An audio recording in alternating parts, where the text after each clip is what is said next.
Monsieur le ministre, d'abord je vous remercie d'avoir accepté notre invitation. C'est un plaisir de vous avoir ici. Merci beaucoup.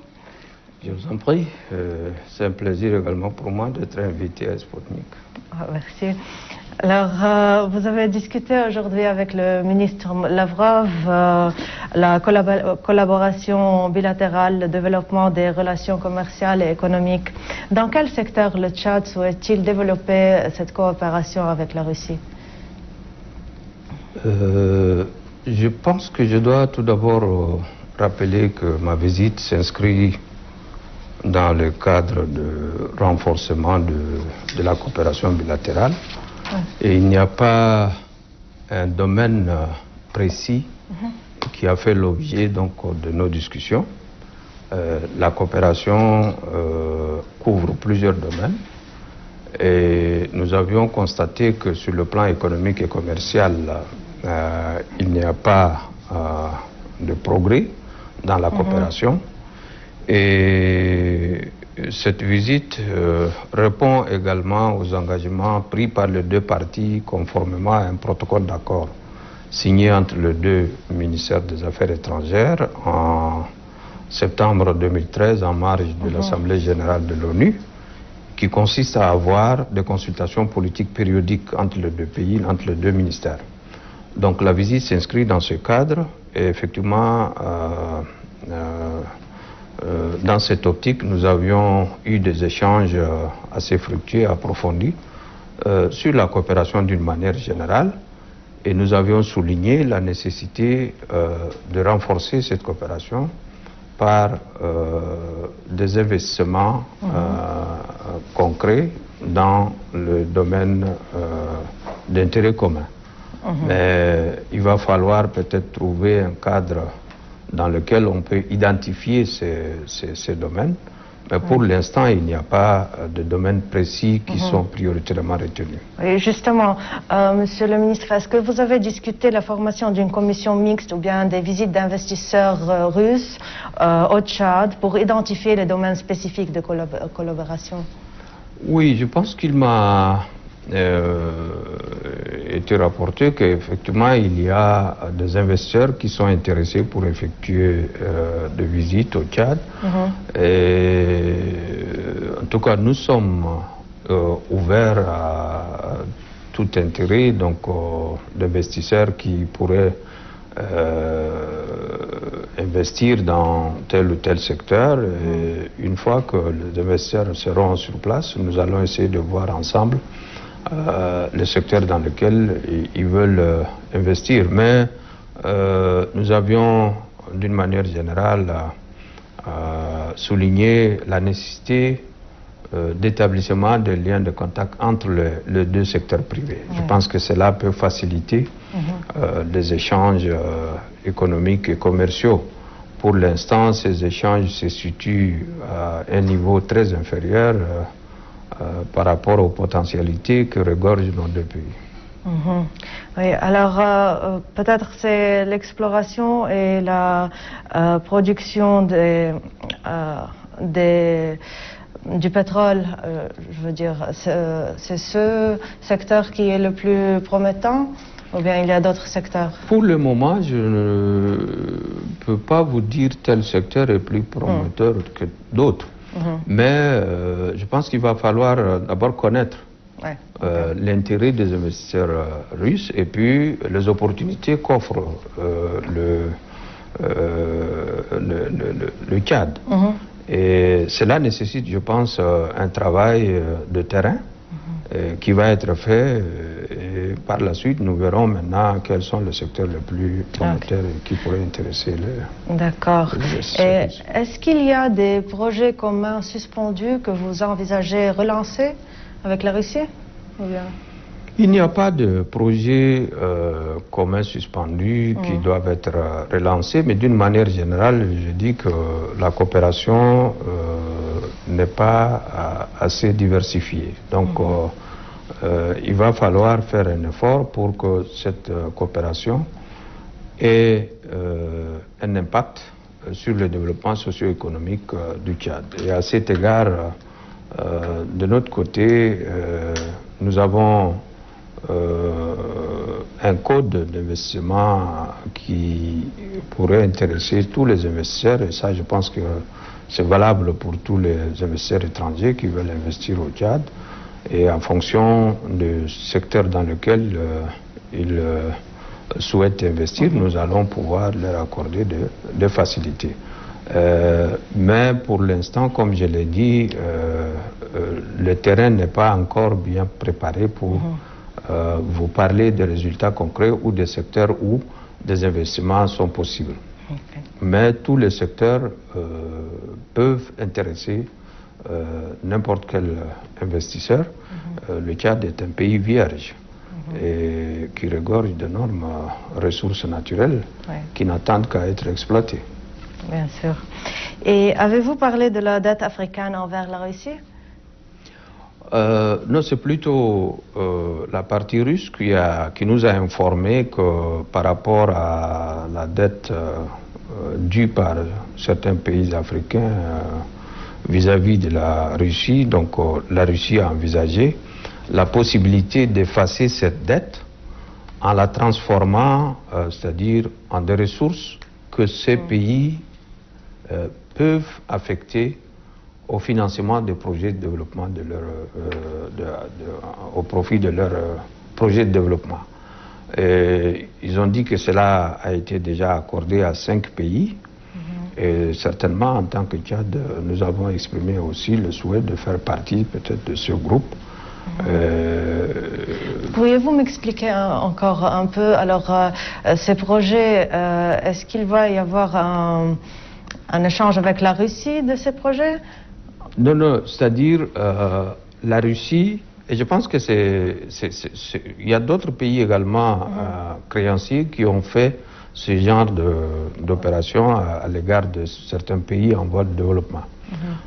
Au lieu que le pays en voie de développement rembourse la dette aux créanciers, cette dette, le montant de la dette, une fois connu, le pays bénéficiaire prend l'engagement d'affecter ce montant-là à un projet ou plusieurs projets de développement pour son propre compte. On ne rembourse pas. Donc ça veut dire que la Russie est en train d'effacer la dette. Voilà, d'effacer la dette, c'est-à-dire pas totalement, mais voilà, on sait que vous nous devez tel montant, maintenant vous pouvez consacrer ce montant-là au financement de projets pour le développement. Donc c'est une manière de vouloir aider le pays endetté, donc vis-à-vis de la Russie. Et la partie russe nous a informé qu'il y a 5 pays qui ont bénéficié déjà de cette facilité. Alors, depuis aujourd'hui, le Tchad va aussi... En tout cas, la question va être examinée. Ok, voilà. Ce n'est pas encore... il n'y a pas encore. Va être examinée, on nous a promis que ce sera fait. Ok, dans l'avenir proche ou bien... Oui, tout à fait. Ok, parfait. Et monsieur le ministre, par rapport au sommet Russie-Afrique 2022, quelles questions prioritaires devraient être à l'ordre du jour du sommet selon le Tchad? Non, moi je pense que l'ordre du jour du sommet Russie-Afrique est déterminé souvent de commun accord avec l'Union africaine et les pays qui président l'Union. Donc le Tchad n'a pas à penser que tel ou tel point doit être prioritaire. Mais tout ce que je sais, c'est que on se prépare pour le deuxième sommet. Le premier a eu lieu déjà en 2019 à Sochi. Et je pense que ce sommet avait déjà tracé la voie à suivre. C'est-à-dire qu'il faut intensifier les échanges économiques et commerciaux pour favoriser le développement des pays africains. Donc dans cette optique, je pense que les questions économiques et commerciales vont dominer l'ordre du jour, mais sous réserve de ce qui va être décidé de commun accord entre la Russie et les pays membres du bureau de la conférence de l'Union africaine et la Commission de l'Union africaine. Oui, bien sûr. Et est-ce que, vu la pandémie, est-ce que le Tchad préfère la tenue virtuelle du sommet? Non, le Tchad n'a pas une préférence spécifique par rapport au format de ce sommet. Donc, si la Russie et les pays africains concernés décident qu'il va se tenir en virtuel, le Tchad va certainement faire comme les autres. Mais s'ils décident de le tenir en présentiel aussi, le Tchad va être là. Ok, voilà. D'accord. Et pour la coopération militaro-technique avec la Russie, alors le Tchad et la Russie ont signé des accords intergouvernementaux pour la coopération et 90% des armes et du matériel militaire de l'armée tchadienne provient de la Russie.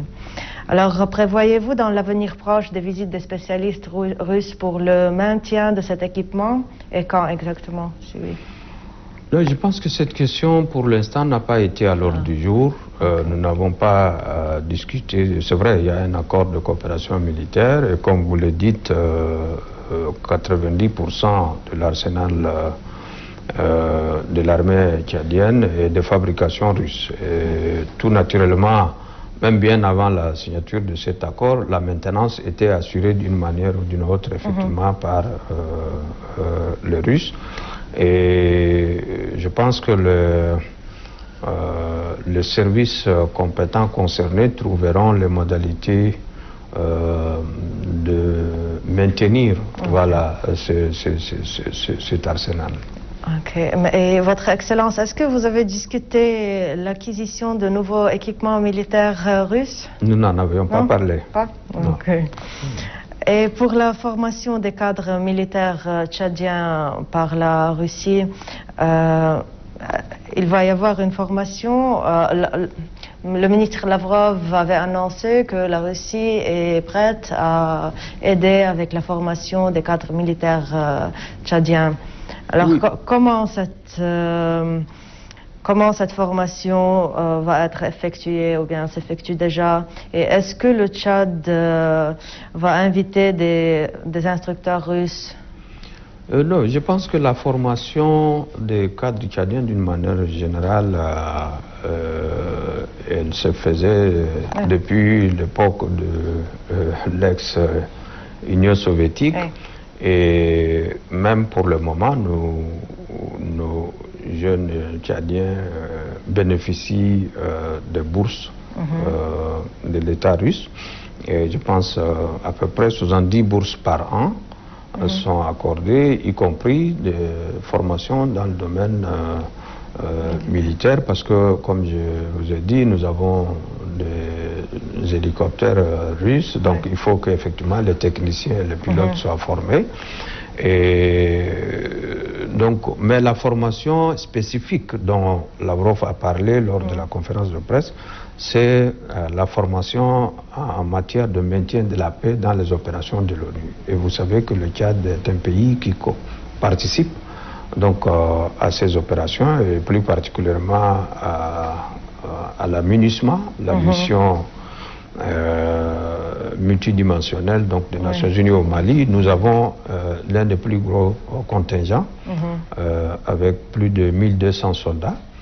Et à cet égard, la Russie a une riche expérience et Lavrov a promis que les services russes compétents pourraient aider le Tchad à former ce contingent. Certainement, on a besoin de cette formation. Et où est-ce que cette formation va-t-elle avoir lieu au Tchad? Non, ici, je pense, ici, puisqu'il doit y avoir une école de formation pour les opérations de maintien de la paix. Alors, il n'y a pas question d'inviter des instructeurs russes? En tout cas, cela n'a pas été discuté et ce n'était pas à l'ordre du jour. Est-il possible qu'il y ait des pressions françaises ou d'autres pays pour éloigner le Tchad d'un rapprochement avec la Russie? En tout cas, pour le moment, nous, on n'a reçu aucune pression de la part de qui que ce soit.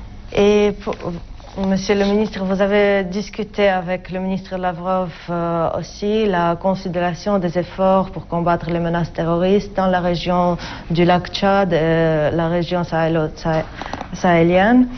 À quel point d'accord vous vous êtes prévenu dans ce cadre? Je pense qu'il y a une convergence de vues sur l'ampleur et la gravité de la menace terroriste dans les deux régions que vous venez de citer, notamment le bassin du lac Tchad et le Sahel.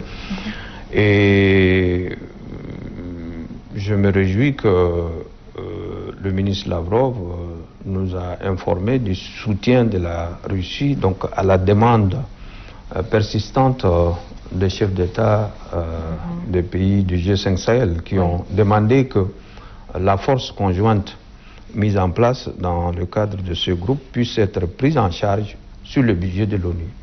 Cette question se trouve à l'ordre du jour donc, du G5 Sahel et tous nos partenaires essayaient de nous aider, mais au niveau du Conseil de sécurité, apparemment il n'y a pas d'unanimité entre les membres permanents donc, de cet organe.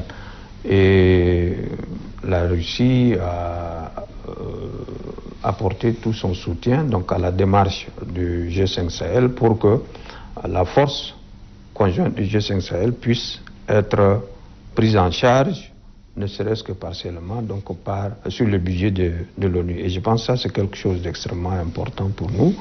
Et nous espérons que les autres membres permanents du Conseil de sécurité aussi accorderont autant d'attention donc, à cette question. Et je sais que la France aussi est favorable à ces soutiens, à cette force. Et je pense que sur ce plan, la Russie a fait une proposition concrète que nous saluons. Et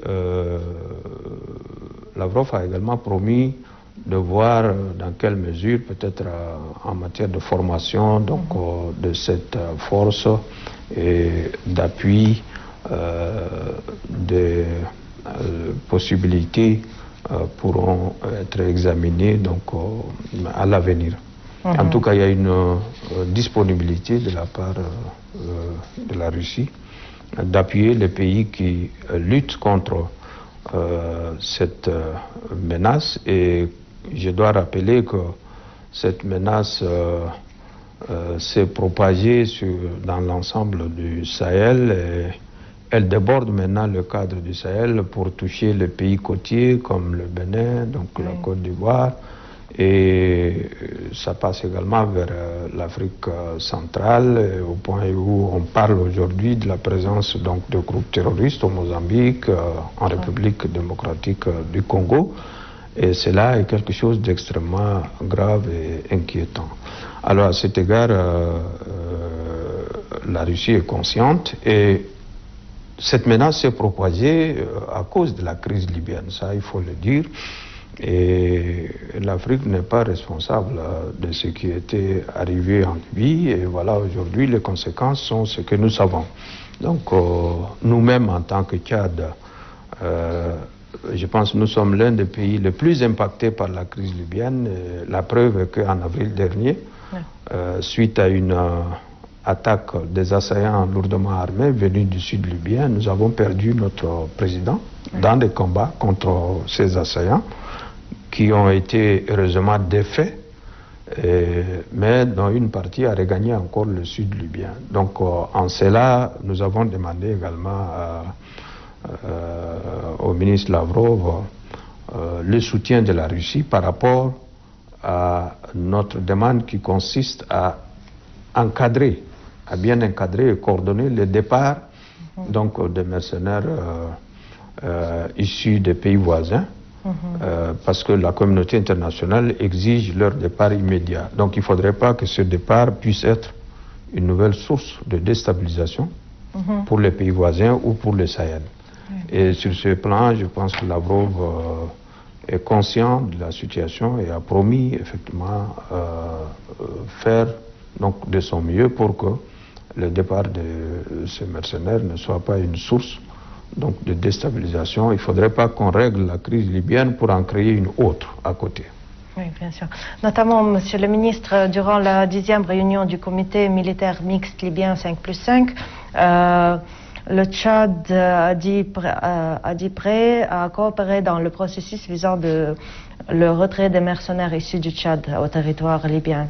Alors, pourriez-vous nous dire quel est le nombre estimé des mercenaires tchadiens présents en Libye? Quand est-ce que ce retrait est-il prévu et comment ça va? Bon, le nombre, selon nos estimations, ils sont entre, en tout cas, 8 à 11 000 qui étaient recrutés pour les besoins de la guerre en Libye. Oui. C'est des gens qui servaient de supplétifs, certainement aux factions libyennes. Et maintenant, quant à la date de leur départ, nous n'en savons rien, parce que c'est la communauté internationale, le Conseil de sécurité a exigé que tous les mercenaires et les combattants étrangers partent de la Libye. C'est vrai, à la réunion du comité conjoint militaire 5+5, tous les pays voisins du Tchad, notamment l'Égypte, le Soudan, le Tchad, le Niger, ont participé et nous avons marqué notre accord pour suivre le processus de ces retraits.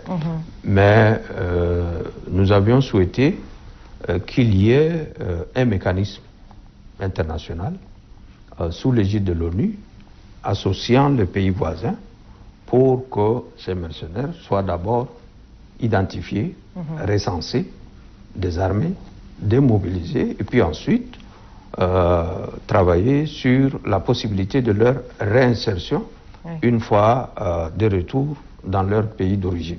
Puisqu'il n'y a pas que des Tchadiens, il y en a aussi d'autres. Non, bien sûr. Voilà, donc nous sommes favorables à ces retraits, mais sous réserve de tenir compte de ce que je viens de dire, c'est-à-dire un retrait très bien encadré et coordonné, prenant en compte les risques de menaces que représente le départ précipité de ce mercenaire.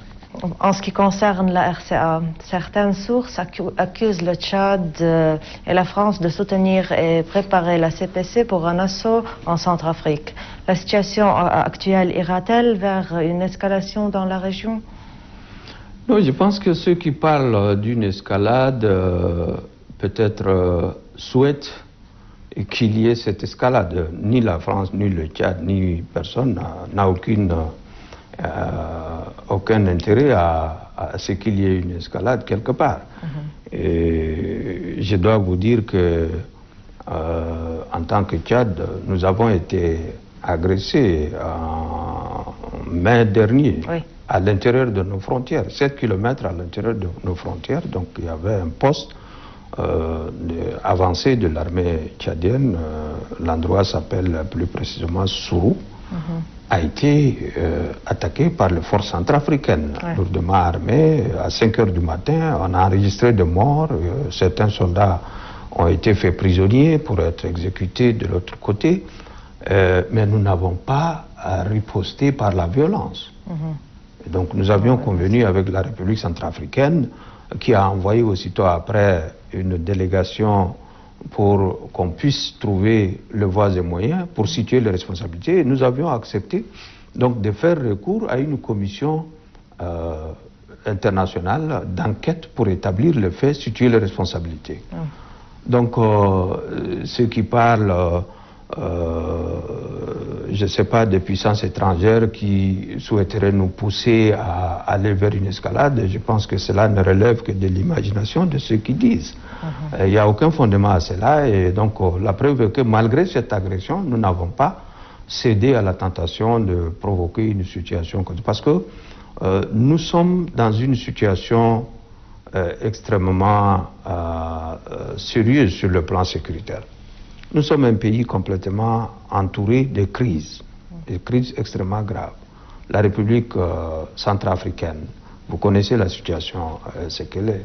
Nous avons un pays relativement stable comme le Soudan, mais avec certainement la partie frontalière avec le Tchad, où souvent il y a des conflits intercommunautaires, il y a des réfugiés, le Darfour. Nous avons au nord la Libye, où il y a carrément un chaos total, même si on ne le dit pas. Donc c'est un pays actuellement divisé sous contrôle de différentes forces qui s'affrontent, et le sud de la Libye échappe carrément au contrôle du gouvernement, si bien que le groupe terroriste, les mercenaires, les narcotrafiquants, les trafiquants des êtres humains, donc, ont élu domicile là-bas. C'est devenu une zone de non-droit. Et le Tchad a été agressé à partir de cette zone plusieurs fois. La dernière attaque a causé la mort du président, mais bien avant ça, nous en avions enregistré d'autres. et qui était aussi destructrice que grave en termes de perte des hommes et de matériel. Donc dans cette situation, le Tchad certainement ne sera pas ce pays qui va vouloir encore créer des tensions ou des situations d'escalade, pas du tout. Donc c'est pourquoi nous avons privilégié, et je pense que nous avons de très bons rapports avec nos frères et voisins de la RCA. Donc nous discutons de la situation qui prévaut dans leur pays.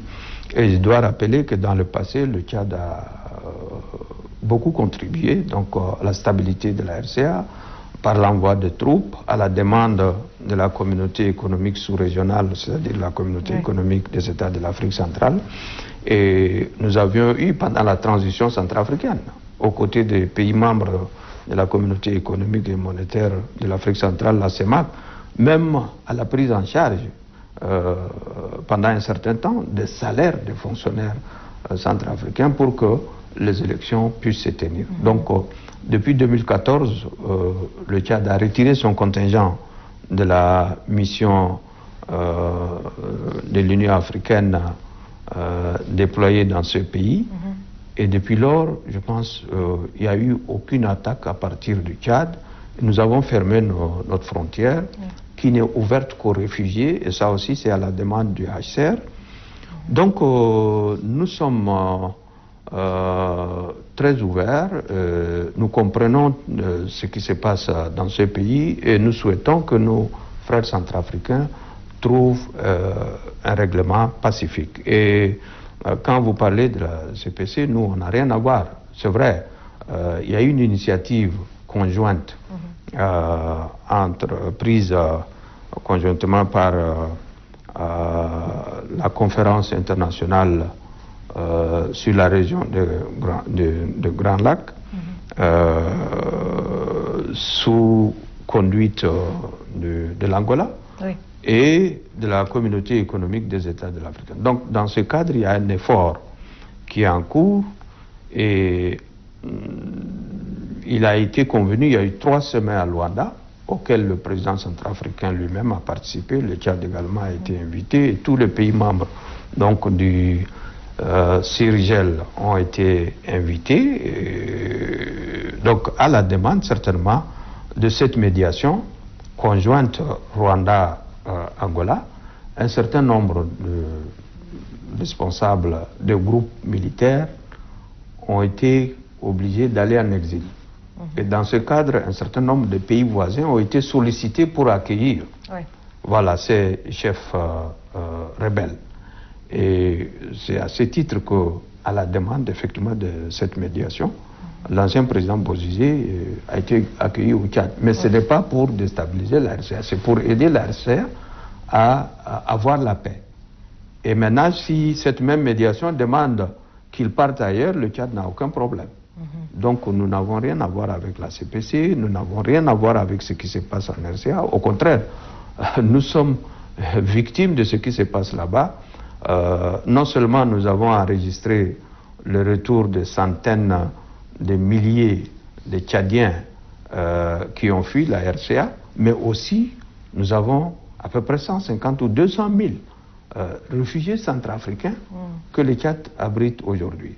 Et en sus de cela, en mai dernier, nous avons été attaqués donc par des hommes lourdement armés, y compris avec des blindés, donc à l'intérieur de nos frontières. Alors ça veut dire que ce n'est pas nous qui provoquons une situation d'escalade, mais apparemment il y a d'autres qui veulent provoquer une situation d'escalade au Tchad. Et je pense que ce n'est pas une bonne chose, ni pour le Tchad, ni pour nos voisins. Et nous sommes en train de faire tout ce qui est possible pour que la paix puisse être sauvegardée au Tchad et dans la sous-région. Et effectivement, pour maintenir la paix, nous avons une force conjointe avec le Soudan pour juste sécuriser la frontière et éviter que les hommes en armes qui circulent de part et d'autre puissent créer des tensions entre les États. Et nous sommes en train de travailler même actuellement avec les Libyens pour voir comment est-ce qu'on peut sécuriser ensemble les frontières. Et nous faisons la même chose avec les pays du bassin du lac Tchad, le Niger, le Cameroun et le Nigeria, dans le cadre de la force multinationale mixte pour lutter non seulement contre la menace terroriste, mais aussi contre donc, les trafics criminels en tout genre qui s'opèrent un peu au niveau de nos frontières. Dans cette situation, ce n'est pas le Tchad qui va vouloir provoquer une escalade quelconque. Et je pense que si on cite certaines puissances étrangères, il s'agit d'un procès d'intention. Votre Excellence, vous avez cité quelques progrès réalisés par le Conseil militaire de transition maintenant. Je crois, y a-t-il d'autres progrès réalisés dans le renforcement des relations sur le continent que vous pouvez nous parler? Oui, moi je pense que la transition au Tchad, elle est survenue dans les circonstances que vous savez, oui. Donc suite au décès brutal et soudain de l'ancien président Feu Idriss Déby Itno. Oui. Mais le Conseil militaire de transition a fait preuve d'une très grande sagesse, d'abord en essayant de rassembler tous les Tchadiens, oui. Dans le cadre d'un processus de transition inclusif. Et je vous dis aujourd'hui que la plupart de ceux qui étaient en exil oui. Commencent à rentrer et beaucoup sont déjà de retour sans être inquiétés. Et les partis politiques d'opposition les plus radicaux qui ont refusé de collaborer pendant 30 ans sont aujourd'hui au gouvernement et au Conseil national de transition qui tient lieu de parlement provisoire. Et les politico-militaires ont accepté à travers un comité dirigé par l'ancien président Goukouni Ouédé donc de participer au dialogue après un pré-dialogue donc dans un pays étranger. Et un autre comité chargé du dialogue national a fait le tour donc à l'intérieur du pays et à l'extérieur auprès de la diaspora pour que tous les Tchadiens puissent être associés à ces processus. Et je pense qu'en cela, cette transition est une chance historique et unique pour tous les Tchadiens, pour que la paix devienne une réalité palpable et durable. Et sans la paix, certainement, on ne peut pas parler de développement, ni de stabilité, ni de sécurité. Et je profite de cette occasion pour demander à tous les Tchadiens qui hésitent encore de rentrer dans leur pays et de participer à cette œuvre salutaire d'édification du Tchad. Oui, bien sûr. Et pour le dialogue national attendu pour la fin du mois de décembre, quelle est la date précise de la tenue de ce dialogue? Et est-ce qu'il y aura un médiateur extérieur, comme la France par exemple? Ah bah, je suis un peu surpris chaque fois qu'on fait allusion à la France, alors que la France n'a rien à voir dans ce processus. C'est un processus national, et comme je l'ai dit, il est conduit par le gouvernement de transition, et le gouvernement est dirigé par un premier ministre civil. Il est même de l'opposition. Il n'est pas du parti, donc au pouvoir, il est de l'opposition. Et ce processus est conduit de façon inclusive et transparente. Et même le gouvernement ne dicte pas quand est-ce que le dialogue va avoir lieu. Ce sont les deux comités qui décident. Maintenant, en principe, selon la feuille de route de la transition, il était prévu que le dialogue national inclusif se tienne en décembre. Fin décembre, début janvier au plus tard. Mais beaucoup des acteurs politiques ont estimé qu'il ne sert à rien d'avoir un dialogue sans la participation de l'opposition armée. Et effectivement, pour permettre à l'opposition armée de participer à ce dialogue, il faudrait qu'il y ait d'abord un pré-dialogue entre le comité chargé de la participation de ces politico-militaires et ces mêmes politico-militaires dans un pays étranger. Donc, l'aboutissement de cette démarche risque d'avoir effectivement une petite incidence en termes de temps sur la tenue du dialogue. Parce que au début, on avait pensé qu'on pouvait faire comme cela a été fait au Soudan, c'est-à-dire un processus politique interne avec les acteurs politiques non armés d'un côté, et puis un autre processus parallèle avec les politico-militaires, et au fur et à mesure que les politico-militaires signent des accords de paix, puissent se joindre au processus du dialogue. Mais d'autres ont estimé que ce n'est pas une bonne chose. Surtout les partis d'opposition, la société civile, tout le monde a estimé qu'il faut avoir un seul dialogue inclusif. Donc, il faut d'abord convaincre ceux qui sont armés de déposer les armes et de se joindre. Donc, cela peut peut-être amener les deux comités à travailler ensemble, c'est-à-dire le comité chargé de la participation des politico-militaires et le comité chargé du dialogue national inclusif qui s'occupe un peu de l'intérieur du pays et de la diaspora, c'est-à-dire des opposants non armés. Alors, mais toutefois, nous estimons que les délais prévus par la transition vont être respectés, même si c'est avec léger retard d'un mois, de 2 mois, dans le démarrage du dialogue. Nous allons faire de telle sorte que les échéances prévues soient respectées.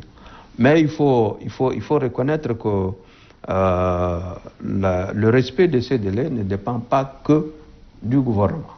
Parce que pour organiser des élections, pour organiser le dialogue national, pour organiser le processus de mise en place d'une nouvelle constitution, il faut des moyens. Et ces moyens, le Tchad ne peut pas les mobiliser tout seul. Oui. C'est des montants énormes. La feuille de route est estimée dans tous ces volets, y compris les volets DDR, c'est-à-dire la démobilisation des armements et réinsertion de ceux qui sont actuellement en opposition armée. Oui. Le tout est estimé autour de 1,3 milliard de dollars, presque 900 milliards de francs CFA. Ce montant, dans la phase actuelle, avec les conséquences extrêmement graves de la pandémie sur notre économie, et surtout face à l'effort sécuritaire que le Tchad fait, et pour votre information, le Tchad consacre 32% de son budget à l'effort sécuritaire. Pas seulement pour sécuriser nos frontières, mais aussi notre participation à l'effort de lutte contre le terrorisme dans le bassin du lac Tchad et dans la zone des 3 frontières dans le cadre du G5 Sahel. Donc, nous espérons que la communauté internationale va nous accompagner et nous aider à avoir les ressources attendues pour que les élections se tiennent dans les délais.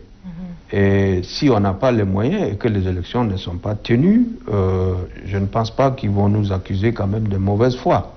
Mais pour l'instant, toutes les dispositions sont prises pour que les élections se tiennent dans les délais prévus et le gouvernement y travaille d'arrache-pied. Jusqu'à aujourd'hui, tout ce qui a été fait, les différentes missions envoyées pour les consultations au niveau de la diaspora à l'intérieur du pays, le comité technique et spécial chargé de la participation des politico-militaires qui fait des missions pour rencontrer les chefs militaires dans les différents pays, tout ceci se fait actuellement sur le budget de l'État. Personne ne nous a rien donné encore. Alors qu'on attend au moins une partie de l'enveloppe prévue de la part de la communauté internationale. Pardon, mais l'Union européenne avait donné une part, non? L'Union européenne a promis, j'ai eu le privilège d'accompagner le Premier ministre, il y a de cela 2 semaines à Bruxelles. On a rencontré certainement les responsables de l'Union européenne. Ils ont prévu 100 millions d'euros pour la transition. Mais rien n'est encore décaissé. Et dans ces 100 millions d'euros, il y a une partie qui est prévue pour le dialogue. Mais ce n'est pas encore décaissé. Alors, il est bien de recevoir des ressources, mais il faut recevoir ces ressources-là à temps. Si on ne les reçoit pas à temps, on ne peut pas quand même organiser les échéances telles que prévues. Et quand est-ce que vous allez les recevoir? Bon, en tout cas, nous avons été rassurés que les procédures seront accélérées pour que au moins ce qui est prévu pour la phase du dialogue puisse être débloquée. Oui, car le dialogue, c'est... Oui, bien sûr, mais voilà, en tout cas, on attend. Mais on a été rassuré que sur les 100 millions prévus, donc la part qui est destinée au dialogue va être débloquée et au fur et à mesure que le processus avance, les autres tranches également suivront. Et alors, de cette somme, 1,3 milliard... 1,3 milliard de dollars. Alors, il vous manque toute la somme, comme je comprends? Oui, c'est le coût global de la transition. Oui, mais il vous manque la somme tout entière ou bien... Non, je pense qu'il y a... Combien de temps va-t-elle prendre pour avoir ces moyens? Maintenant, pour respecter le date. Dans cette enveloppe, ce qui coûte le plus, c'est le processus d'EDER, de mobilisation, oui, désarmement et réinsertion. Oui. Faire des armées cantonnées, presque entre 8 000 à 11 000 personnes, le prendre en charge et puis après le réinsérer. Ceux qui peuvent être valables dans l'armée peuvent être dans l'armée, mais ceux qui ne peuvent pas servir dans l'armée, il faut leur apprendre un métier pour pouvoir se prendre en charge. C'est quelque chose d'extrêmement coûteux. Bien sûr. Et les Nations Unies nous promettent donc de mobiliser des ressources, mais nous avons également des partenaires bilatéraux qui ont promis nous apporter leur soutien. Et nous espérons que les uns et les autres vont nous aider à tenir ce pari. Mais le plus important, c'est l'organisation du dialogue, la mise en place de la nouvelle constitution et l'organisation des élections présidentielles et législatives. Ça, c'est-à-dire le défi majeur se situe à ce niveau. Et certainement, si les délais ne sont pas respectés, cela peut entraîner des procès d'intention, donc de mauvaises interprétations de l'évolution de la situation, alors que les ressources font cruellement défaut jusqu'à ce jour. Et j'espère que toute la communauté internationale, comme l'Union européenne, l'a promis, les Nations Unies, il y a eu une visioconférence le 2 décembre dernier entre le Premier ministre et la commission de consolidation, la commission pour la consolidation de la paix de l'ONU, qui a contacté également un certain nombre de partenaires. Nous espérons que d'ici la fin de ce mois ou tout au plus au début janvier, qu'au moins qu'il y ait quand même des manifestations de nature à encourager le gouvernement à aller de l'avant, mais tout de même conscient de nos responsabilités. Nous n'avons pas attendu que les gens nous apportent quelque chose pour commencer le travail. On l'a déjà commencé et on est en train de le faire, et je pense que tous les partenaires sont unanimes pour dire que pour l'instant tout va bien et vous êtes dans le délai. Et ça, c'est très encourageant pour nous. J'espère que c'est un motif quand même pour qu'ils nous encouragent davantage en nous aidant à avoir les ressources nécessaires pour boucler la transition dans la période prévue. Ok. Et pour le dialogue national encore, le FACT va-t-il participer à ce dialogue national? Personne n'est exclu. Okay. Est-ce qu'il y a des discussions, des échanges avec le FACT pour participer ou bien pas? Je viens de dire qu'il y a un comité technique et spécial présidé par l'ancien président du Tchad, Gokuni Wadé, qui est chargé de prendre contact avec tous les politico-militaires, y compris FACT. Donc ça, ce n'est plus maintenant le gouvernement. C'est ce comité qui est en train de négocier. Et une fois que tous ces politico-militaires s'accordent sur la date de la rencontre, il y aura une rencontre en dehors du Tchad, dans un pays tiers, et le comité va rendre compte des conclusions de cette rencontre qu'on appelle pré-dialogue, et sur cette base, maintenant, on va voir les conditions de participation de ces hommes en armes, donc au dialogue. Nous attendons ce rapport-là. Il n'y a pas de date précise pour ce pré-dialogue. Mais justement, je disais que même le dialogue, la date du dialogue risque d'être légèrement bousculée par le pré-dialogue, voilà, avec les politico-militaires. Donc nous attendons, et si nous mettons la pression sur le comité technique et spécial, et après on va nous dire que le gouvernement est en train de bâcler le travail. Donc nous avons préféré respecter donc l'indépendance de ces deux comités pour que dans un bref délai leur rapport soit déposé. Et pour les dates des élections annoncées par le CMT, à part des dates de la tenue du dialogue national qui pourrait être changée, est-ce que est-ce que la menace sécuritaire peut être une cause de reporter les élections?